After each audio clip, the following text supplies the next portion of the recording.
थांबव. अरे इथं टिबल सीटला परमिशन नाहीये आणि तुम्ही गोल मालवानी 4 जण फिरवायला वय रे. साईडला की गाडी चाल.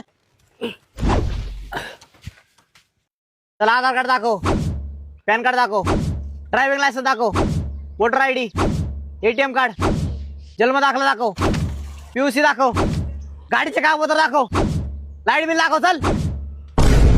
आयला सगळे कागदपत्र तर ओके तुझ्यावाले, पण 44 सीटचा फाईन फाडावा लागेल. मी फाईन नाही फाडणार. फाईन भरावा लागेल. फाईन नाही फाडणार म्हटलं ना. फाईन तर भरावंच लागेल. फाईन अजिबात नाही फाडणार. अरे पण का? कारण की मोदीजींनी स्वतः आम्हाला सांगितलं. काय सांगितलंय? तुम्हाला काय वाटतं या 3 जणांकडे गाड्या नाही का? इथल्या प्रत्येक जणांकडे एक गाडी आहे. त्यांच्या गाडी 100 करून 400 रुपयाचं पेट्रोल वाया घालवण्यापेक्षा आम्ही एकाच गाडीवर 100 रुपयाचं पेट्रोल टाकून 4 जण एमआयडीसीला कामाला चाललोय.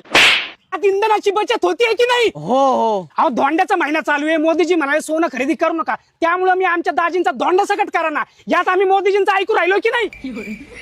हा बरोबर आहे. आम्ही सर्व सांगितल्याप्रमाणे नियमांचं पालन करतोय की नाही? हा करताय. मग फाईन फाडू का मी? नाही मग नका फाडू फाईन. जाऊ का मग? हा जा.